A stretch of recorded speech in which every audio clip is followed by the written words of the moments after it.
એમાં પાઠ નંબર 5 સવાલ બાલપન કે જવાબ ડોક્ટર અબ્દુલ કલામ કે બરાબર એના વિશે આપણે ભણવાનું છે. આપણે આગળના લેક્ચરમાં જોયું હતું કે ઘણા બધા વિદ્યાર્થીઓએ ડોક્ટર અબ્દુલ કલામને પ્રશ્ન પૂછેલા હતા અને એ જે બધા પ્રશ્ન હતા બધા પ્રશ્નોમાંથી આપણને કંઈક શીખવા મળતું હતું. બરાબર છે. એના વિશે આપણે જોયેલું. હવે બાકીનો જે પાઠ છે બરાબર છે પેજ નંબર 30 ત્યાંથી આપણે બાકી હતું એ આજે આપણે આજના લેક્ચરમાં જોઈએ.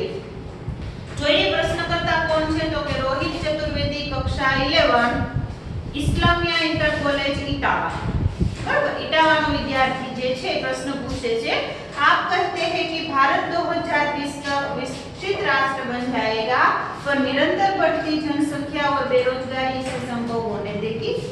सरस मजानो प्रश्न કર્યો. તમે એવું કહો છો કે 2020 સુધીમાં આપણો ભારત દેશને વિકસિત રાષ્ટ્ર બનાવવું છે પણ શું આપણા ભારત દેશમાં એટલી બધી જનસંખ્યા વધે છે વસ્તી વૃદ્ધિ એટલી બધી થાય છે અને આપણા યુવાનો છે કેવા છે તો કે બેરોજગાર છે. બરાબર. તો આટલી બધી બેરોજગારી છે તો શું આપણો રાષ્ટ્ર છે એને વિકસિત આપણે કરી શકીશું? તો અબ્દુલ કલામ શું જવાબ આપે છે જોઈએ આપણે. विकास स्वयं जनसंख्या वृद्धि को रोकने की अचूक औषधि है. बराबर છે. જો વિકાસ થશે તો ઓટોમેટિક જનસંખ્યા છે એની વૃદ્ધિ થાતી અટકી જશે. માણસોમાં શિક્ષણ આવશે તો એને ખબર પડશે કે ભાઈ નાનું કુટુંબ છે એ સુખી કુટુંબ. બરાબર છે. એટલે કહેવાનો મતલબ એવો છે કે ઓટોમેટિક આપણી વસ્તી છે એ ઓછી થવા માંડશે. શિક્ષણ આવશે ખબર પડશે કે ભાઈ જે પરિવારમાં ઓછા સભ્ય હોય તો એ બહુ સુખેથી રહેતા હોય, મોટો પરિવાર હોય એ સુખેથી જ રહેતો હોય છે.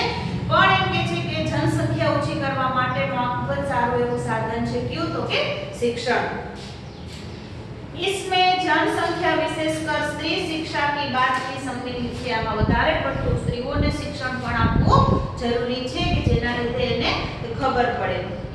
इससे छोटा परिवार सुखी परिवार की मान्यता को बल मिलेगा. જો સ્ત્રીઓને શિક્ષણ મળશે બરોબર છે તો એમ કે છે નાનો પરિવાર સુખો જે કે છે સુખી પરિવાર આવું એમ કે છે આપણી જે માન્યતા છે એને શું મળશે? બળ મળશે.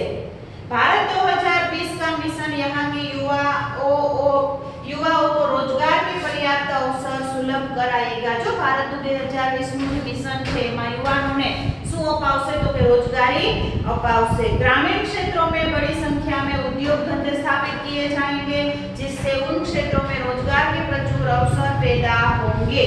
बराबर છે. ગામડાના જે વિસ્તાર છે ત્યાં ઉદ્યોગ ધંધા સ્થાપિત કરવામાં આવશે જેના લીધે ગામડામાં જે બધા બેરોજગાર યુવાનો હોય છે એને શું મળશે તો કે રોજગારી મળશે, તેને નોકરી મળશે. એટલે આવું એમ કે છે કે આપણું 2020 નું મિશન છે. આવું અબ્દુલ કલામ કીધું પણ 2020 તો હવે આપણે 2 મહિનાની હમણાં પૂરો થઈ જશે પણ એમાં કોરોના આવ્યો એટલે આપણે બધા એમ કે છે કે આપણો દેશ છે એ થોડો કેવો રહી જશે પાછળ રહી જશે. પણ ડરવાનું નહીં. જેમ જેમ સમય થતો જશે એમ બધું સરખું થવા માંડશે. ચાલો ત્યાર પછીનો જે પ્રશ્ન છે અર્શ મહેતા કક્ષા 12 અને 12મા ધોરણનો તેજસ હાઈસ્કૂલ બરોડા. बराबर. वडोदराથી વિદ્યાર્થીએ પ્રશ્ન પૂછ્યો છે आपको ऐसा क्यों लगता है कि 2020 तक भारत विकसित राष्ट्र बन जाएगा. તમને આવું કેમ લાગે છે? એવું તો શું છે તમારા મનમાં કે તમને એમ જ થાય છે કે 2020 સુધીમાં આપણો દેશ છે વિકસિત દેશ બની જશે. डॉक्टर कलाम भारत की जनसंख्या 1 अरब से अधिक है. મને એ ખબર છે કે ભારતની જનસંખ્યા 1 અરબ થી વધારે છે. इसमें 54 करोड़ लोग 25 वर्ष के कम आयु के हैं. એમાંથી 54 કરોડ લોકો 25 વર્ષ की कम आयु એટલે કે 25 વર્ષથી નીચેની ઉંમરના છે એટલે કે યુવાનો છે. બરાબર છે. એ हमारी राष्ट्रीय शक्ति है. આ જે 25 વર્ષથી નીચેના જે ઉંમરના જે યુવાનો છે એ આપણી શું છે તો કે રાષ્ટ્રની શક્તિ છે. યુવાનો છે એ દેશનું ઘરેણું છે. આપણે એમ આપણે કહીએ છીએ કે યુવાનો જે ધારે તે કરી શકે છે અને દેશને આગળ લઈ જવાનો પ્રયત્ન કોણ કરે છે તો કે યુવાનો દ્વારા જ થાય છે. भारत को 2020 तक विकसित राष्ट्र में परिवर्तन करने के लिए हमारे पास प्रचुर प्राकृतिक संसाधनों के साथ ही सुनियोजित खाका भी उपलब्ध है. ભારતને 2020 સુધીમાં વિકસિત રાષ્ટ્ર બનાવવા માટે પરિવર્તન કરવા માટે આપણી પાસે શું છે તો કે પ્રચુર એટલે કે સારા એવા પ્રાકૃતિક સંસાધનો. બરોબર છે. પ્રાકૃતિક સંસાધનો એટલે કે સંસાધનો શું થાય તો કે સંપત્તિ, કુદરતી સંપત્તિ પણ આપણી પાસે ઘણી બધી છે અને બીજું શું साथ ही सुनियोजित खाका भी હે સાથે સુનિયોજિત ખાકા, ખાકા એટલે શું કીધું આપણને, નકશા, ઢાંચા, મસોદા, આલેખ, એટલે કે આપણી પાસે આયોજન પણ છે કે ભારત દેશને કઈ રીતના આપણે 2020 સુધીમાં એને કેવું બનાવવાનું કીધું તો કે વિકસિત રાષ્ટ્ર આપણે બનાવી શકશું, એટલે પૂરેપૂરું આયોજન કરેલું છે। 54 करोड़ युवाओं के विचारों की एकता निश्चय ही इसे विकसित राष्ट्र में परिवर्तन करने में सफल होगी। 54 करोड़ જે યુવાનો જે છે એના વિચારો બધાયના વિચાર એક હશે તો આપણે આપણા દેશને વિકસિત રાષ્ટ્ર બનાવી શકીશું, કેમ કે આપણે નક્કી કરી લીધેલું છે, તમામ પ્રકારની આપણે આયોજન પણ બનાવી લીધેલા છે અને આપણા દેશમાં 54 કરોડ યુવાનો છે તો 54 કરોડ યુવાનો જો એક થઈ જાય તો ભારત તે કરી શકે છે। બરોબર છે। ચલો ત્યાર પછીનો જે પ્રશ્ન છે એસ કાર્તિક કક્ષા 12 अमर ज्योति इंग्लिश स्कूल बेंगलोर थी। कई छात्रों के बड़े-बड़े लक्ष्य होते हैं पर आर्थिक तथा अन्य समस्याओं के कारण वे इन्हें प्राप्त नहीं कर पाते। सरस मजानो प्रश्न पूछ्યો, वे अपना लक्ष्य आखिर कैसे प्राप्त करे। ઘણા કે વિદ્યાર્થીઓ એવા છે કે જેનું લક્ષ્ય ઊંચું છે પણ એની પાસે આર્થિક રીતે એટલે કે પૈસે ટકે સક્ષમ હોતા નથી, એનો જે પરિવાર છે એની જે ફી છે ભરી શકે એમ નથી, એટલા માટે આવા ઘણા બધા વિદ્યાર્થીઓ છે જે પોતાનું લક્ષ્ય જે પોતાનું સપનું છે સાકાર કરી નથી શકતો। તો આવા જે વિદ્યાર્થીઓ માટે શું કરી શકીએ આપણે?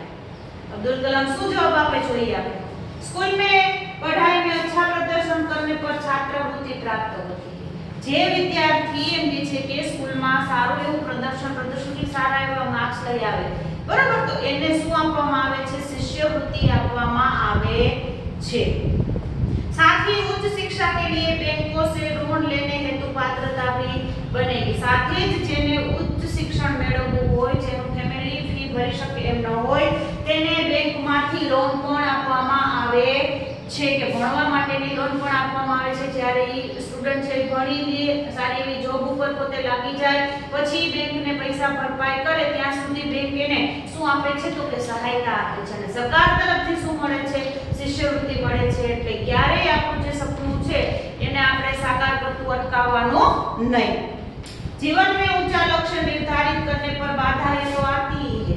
जो આપણું લક્ષ્ય ઊંચું છે તો એને આપણે સાકાર કરવા માટે વચ્ચે બાધાઓ મુશ્કેલીઓ તો આવશે જ, પણ આ મુશ્કેલીઓનો સામનો આપણે કરતા सीखવાનું। हमें कठोर परिश्रम और उत्कृष्ट कार्यों से इन्हें पराजित करना होगा।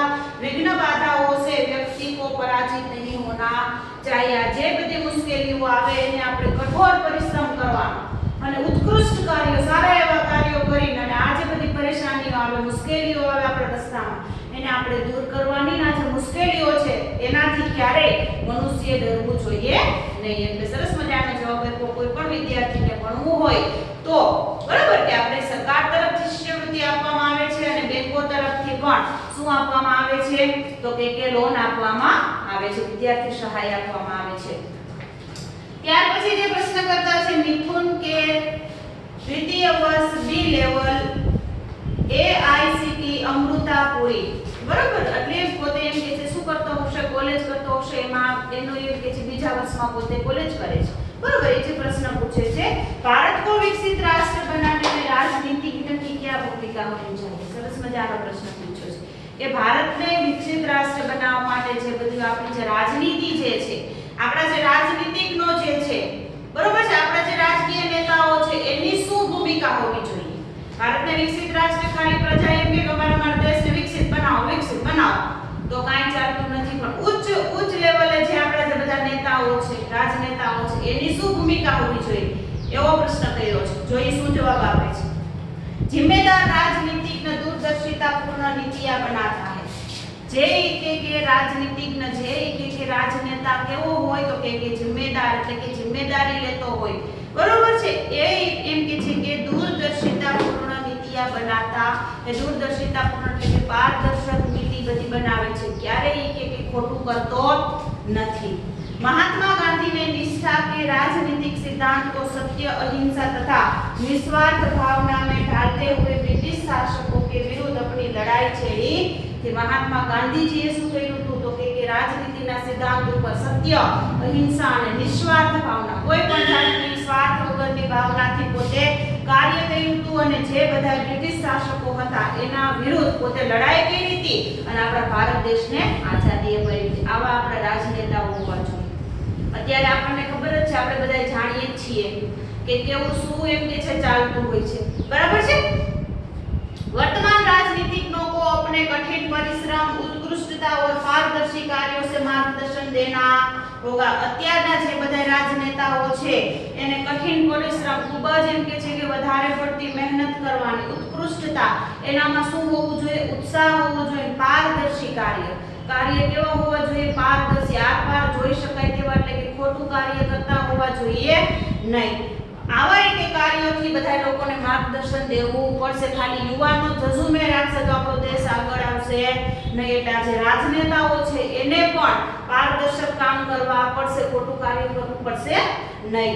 साथ ही गरीबी रेखा से नीचे रहे लगभग 26 करोड़ भारतीयों के उत्थान के लिए भी कार्य करना होगा. સાથે જ કે ગરીબી રેખાની નીચે જીવતા કેટલા કીધા 26 કરોડ આપણા ભારતીય લોકો છે એને પણ આગળ લઈ આવવા માટે, ઉત્થાન કે लिए એ પણ આગળ આવે, બરોબર. એનું પણ શું થાય તો કે વિકાસ થાય. આવા કાર્ય કરવા પડશે તો જ આપણે આપણા ભારત દેશને વિકસિત રાષ્ટ્ર બનાવી શકીશું. ચલો ત્યાર પછીનો જે પ્રશ્ન છે સી નંદિતા સુબી, તૃતીય વર્ષ એમજીઆર ઇન્સ્ટિટ્યૂટ ચેન્નઈ, ત્રીજા વર્ષમાં પોતે કોલેજ કરે છે, બરાબર. એ પ્રશ્ન પૂછે છે चेन्नई થી, रक्षा की दृष्टि से विजन 2020 का लक्ष्य पाने में महिलाओं की क्या भूमिका हो सकती है. 2020 નું મિશન છે કે ભારત દેશને વિકસિત રાષ્ટ્ર બનાવવું છે, તો આમાં મહિલાઓની ભૂમિકા શું હોઈ શકે, આવો પ્રશ્ન પૂછ્યો છે. અબ્દુલ કલામ શું જવાબ આપે છે? विजन 2020 में रक्षा अनुप्रयोग के क्षेत्र में महत्वपूर्ण प्रौद्योगिकियों के विकास पर विचार किया गया है. राष्ट्रीय सुरक्षा की बात भी विजन 2020 का एक अभिन्न अंग है, बराबर. राष्ट्રની સુરક્ષા કરવી, બરાબર, રાષ્ટ્રનું ધ્યાન રાખવું એ પણ 2020 નું એક મોટું અંગ છે. જો આપણા દેશનો વિકાસ કરવો છે પણ આપણા દેશની શું કરવી પડશે, સુરક્ષા, આપણા દેશનું રક્ષણ પણ કરવું પડશે. આપણને ખબર જ છે કે ચારે બાજુ આપણા કોણ રહેલા છે તો કે દુશ્મનો રહેલા છે, પાકિસ્તાન આ જ છે, બરાબર છે. એટલે એમ કે છે કે આપણે આપણા દેશને શું કરવું પડશે તો કે સુરક્ષિત રાખવો પડશે. सशस्त्र सेनाओं में नियुक्त के लिए पुरुष और महिलाओं के आधार पर कोई भेदभाव नहीं किया जाता. सशस्त्र सेना એટલે કે સશસ્ત્ર એટલે શું તો કે જેની પાસે શસ્ત્ર હોય એને શું કહેવાય, સશસ્ત્ર કહેવાય. જે બધા સેનામાં જે બધા હોય સિપાહીઓ, બધા એની પાસે શું હોય છે, શસ્ત્ર હોય છે, સાધન હોય છે, બંદૂક ને આ તે બધું. અને એવા એને શું કહેવામાં આવે છે તો કે સશસ્ત્ર કહેવામાં આવે છે. આ રીતે જે સેનાઓ છે એમાં પુરુષ તો હોય છે પણ હારોહાર કોને રાખવાના, સ્ત્રીઓને પણ એટલું જ મહત્વ આપવામાં આવ્યું હોવું જોઈએ. એમાં કોઈ ભેદભાવ હોવો જોઈએ નહીં. तीनों सेनाओं में पर्याप्त महिला अधिकारी नियुक्त है.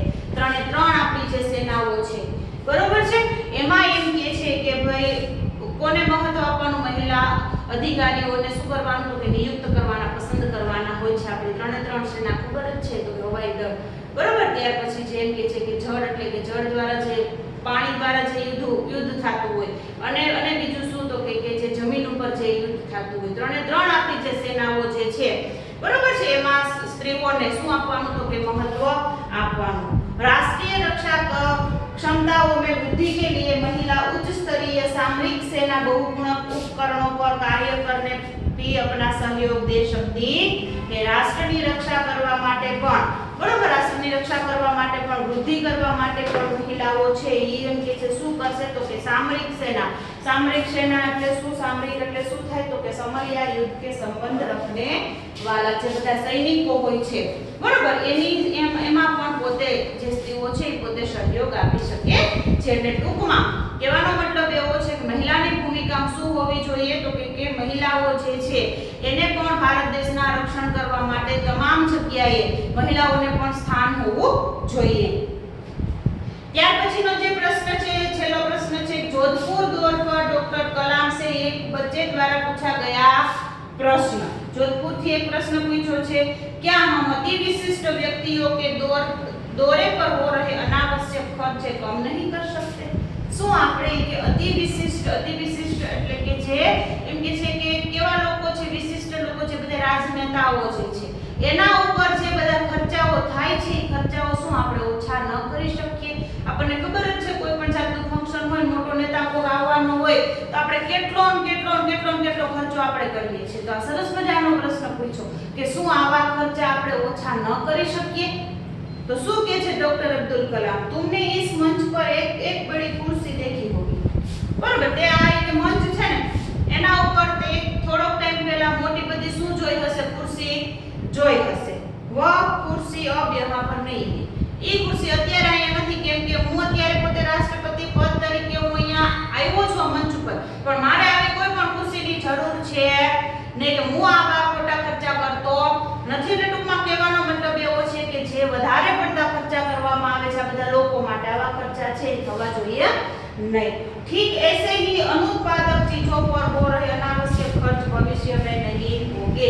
આવી જ રીતે अनुत्पादक चीजों पर अनावश्यक खर्च, बरोबर, જે વસ્તુનું એમ કે છે ઉત્પાદન થાય છે આવી કે વસ્તુ ઉપર ખોટો ખર્ચ આપણે કરવો જોઈએ नहीं. એટલે ખાસ આપણે યાદ રાખવાનું કે ભવિષ્યમાં અનાવશ્યક ખર્ચ ભવિષ્ય में नहीं होंगे. હવે આવા ખોટા ખર્ચા આપણે ક્યારે કરીશું?